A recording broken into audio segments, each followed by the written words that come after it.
Imaginez un homme âgé de 76 ans, sauvé de la noyade, qui supplie son sauveteur. « Pourquoi m'as-tu sauvé? Laisse-moi mourir. » Cet homme possédait tout, richesse, famille, respect. Pourtant, il voulait mourir. Pourquoi?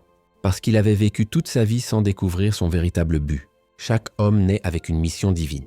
Dieu n'a créé personne au hasard. Mais entre la promesse et l'accomplissement, il existe un chemin, celui de la vision.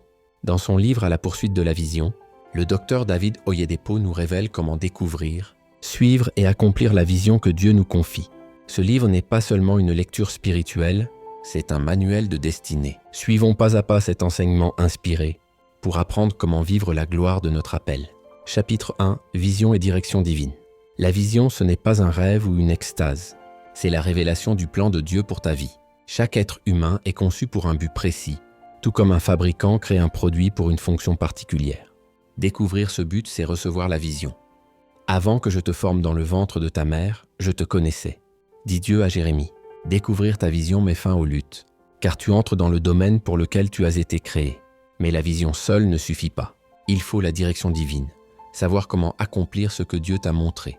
La direction divine est comme le GPS du ciel. Sans elle, même la plus belle vision peut échouer. Les enfants d'Israël, par exemple, ne se sont déplacés que lorsque la nuée de Dieu bougeait. Leur sécurité, leur provision et leur destinée dépendaient de ce signal divin. C'est pourquoi Oyedepo répète « Le secret de la grandeur, ce n'est pas la vitesse, c'est la direction. » Une vision sans direction peut devenir une frustration, car le moment de Dieu compte autant que son plan. Dieu a montré à Oyedepo le projet du Faith Tabernacle dès 1982, mais il n'a permis le lancement qu'en 1998, 16 ans plus tard. Et quand le temps était venu, tout s'est accompli sans dette ni effort d'humain. La leçon est claire. Dieu n'est jamais en retard, mais il ne suit pas nos calendriers. Chapitre 2. Comment Dieu dirige? La direction divine se manifeste de plusieurs manières, mais trois principales. Par sa parole, par la voix de l'Esprit, par les signes intérieurs. 1. Par la parole. La Bible est notre carte céleste.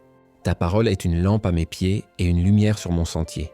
Psaume 119, verset 105. Chaque instruction divine trouve sa racine dans la parole. C'est en étudiant les Écritures que Oyedepo a découvert comment vivre de foi sans dépendre des hommes. Il raconte que son appel à libérer le monde de toutes les oppressions du diable par la prédication de la parole de foi est devenu clair en méditant Luc 1, 1, 3. La parole révèle les étapes concrètes, les attitudes à adopter et les pièges à éviter. Même si tu n'entends jamais une voix audible du ciel, la Bible parle chaque jour à ceux qui écoutent avec foi. 2. Par la voix du Saint-Esprit. Le Saint-Esprit est le guide intérieur qui précise ce que la parole te montre. Il parle par des impressions, des convictions profondes, ou parfois par une voix claire dans ton esprit. Quand l'Esprit de vérité viendra, il vous conduira dans toute la vérité. Jean 16, verset 13. La voix de l'Esprit n'apporte jamais la confusion, mais la paix. Elle t'oriente là où les mots humains échouent. 3. Par la paix intérieure. Un des signes les plus puissants de la direction divine, c'est la paix intérieure. Si ton cœur est troublé, même un projet spirituel peut être hors du plan de Dieu. La paix de Dieu agit comme un feu vert céleste. Chapitre 3. Les conditions pour être guidé. Oyedepo insiste. Tout le monde ne peut pas être conduit par Dieu. Il faut deux qualités spirituelles essentielles. 1. La sensibilité spirituelle. Dieu est esprit. Pour recevoir ces signaux, ton esprit doit être éveillé.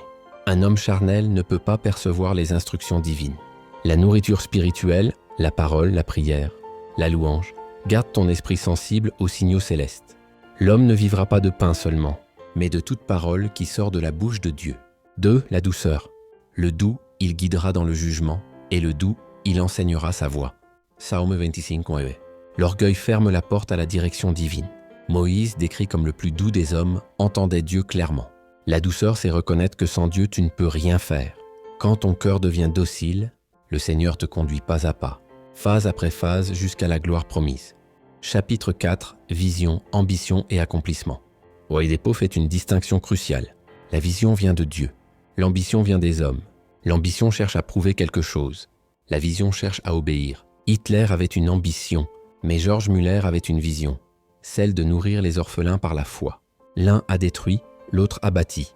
Une vraie vision s'accomplit progressivement, par des étapes de foi et d'obéissance. Comme un arbre, elle grandit à mesure que tu es fidèle dans les petites choses. Tu as été fidèle en peu, je te confierai beaucoup. Matthieu 25, 21. Chaque vision a besoin d'une poursuite constante. Même Paul disait « Je cours vers le but pour remporter le prix.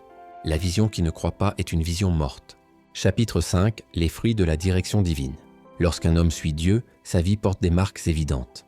1. La sécurité. Les Israélites étaient protégés dans le désert tant qu'ils suivaient la nuée. Hors de la nuée, il y a le danger. 2. La distinction. La direction divine élève au-dessus de la foule. Si tu écoutes la voix de l'Éternel, ton Dieu, il te placera au-dessus de toutes les nations de la terre. 3. L'épanouissement. Marcher dans ton appel apporte joie, paix et productivité.